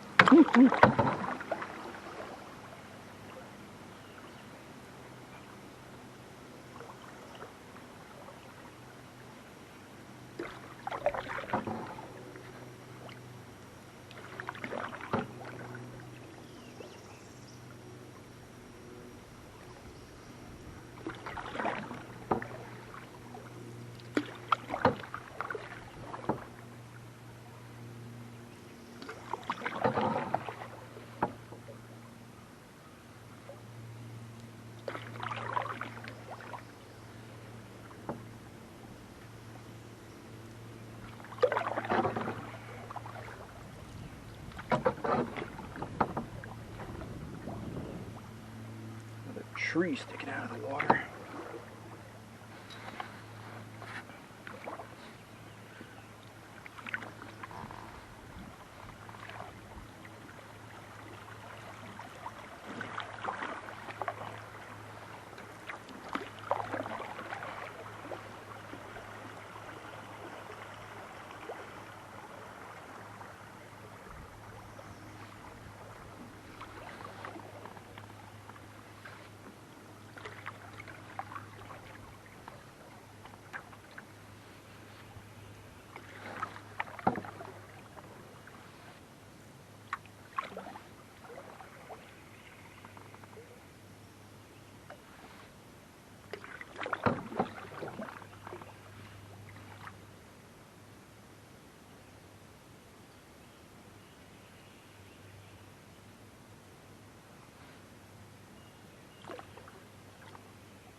Oh, I don't think that was a log. That might have been not a log. Might have been a big old fish.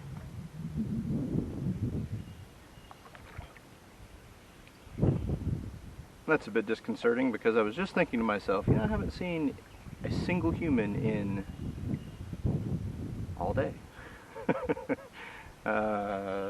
Since 7:30 to 7 o'clock this morning. 8 o'clock this morning.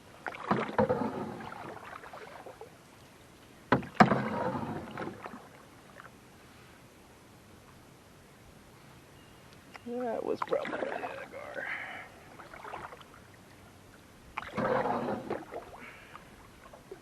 Doubt he cares anything about me.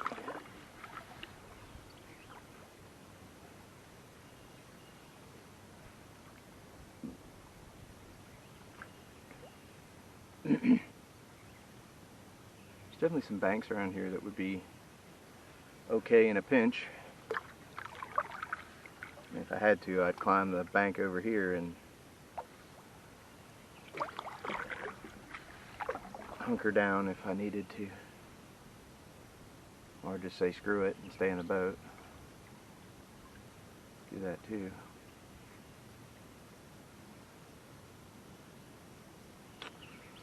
Coming around another bend.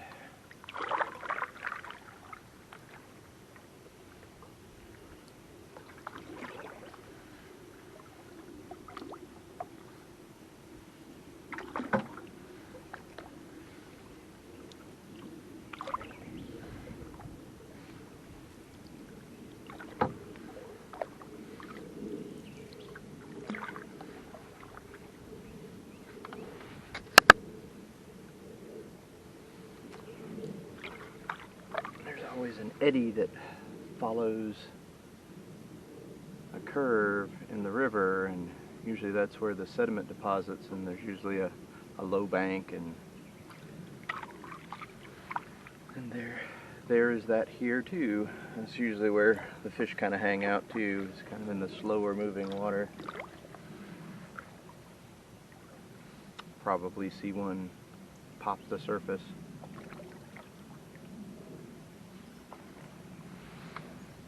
One behind me that did.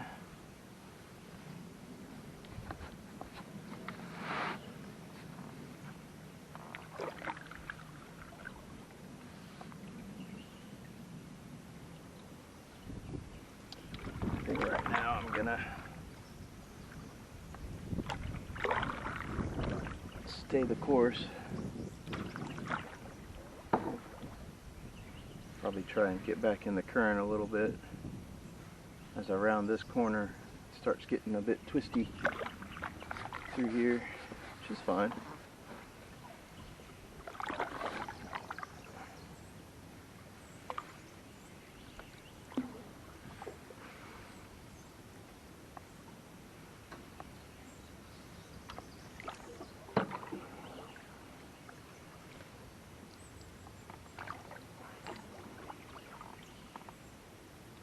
Current always.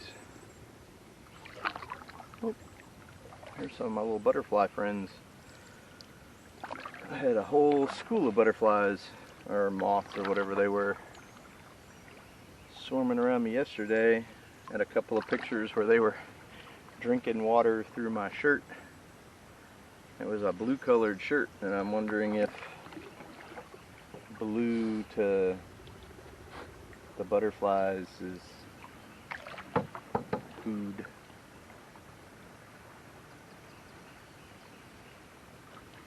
Get over here inside this current. Make my job a little bit easier.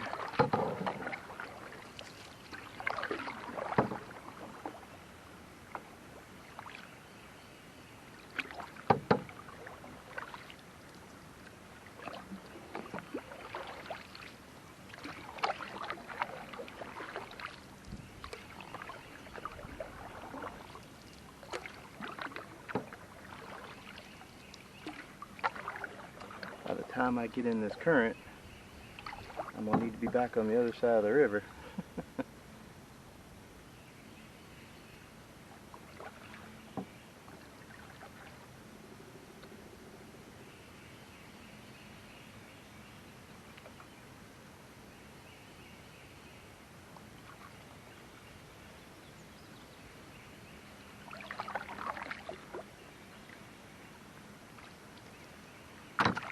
I think I hear a motor. Would actually be a bit of a relief.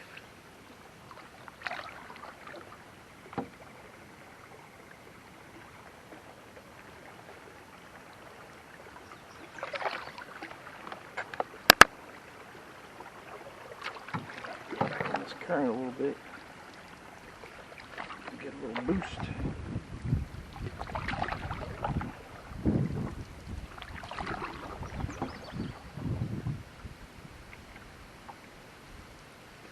Last time I got in the current, I scared the crap out of a wood duck, mama.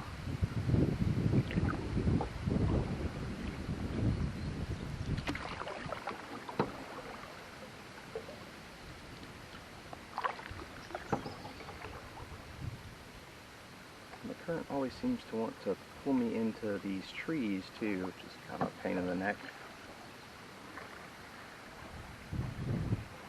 You want to catch the current, but you want to miss all the trees. Oh, there was a big old giant lure in that tree.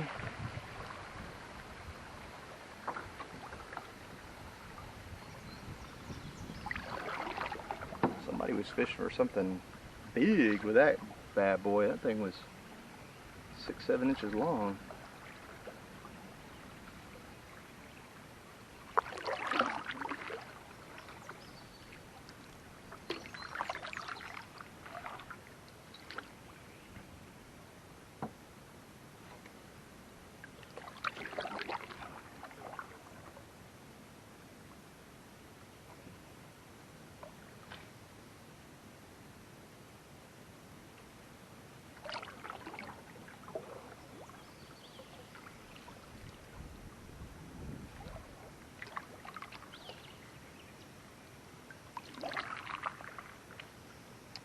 Of course, the current's pushing me over here, and I really don't want to go underneath the tree.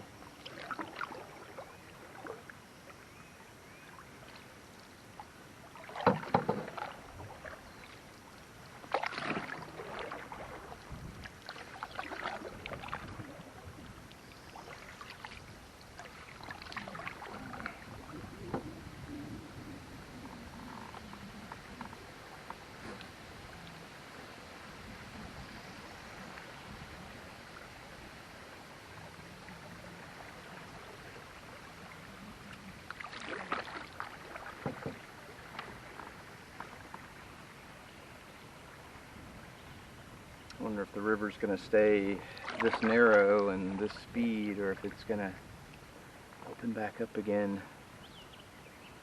There's another bend coming up. The rest of this trip is pretty twisty. So hopefully I can stay in the faster current so that I don't have to work so hard.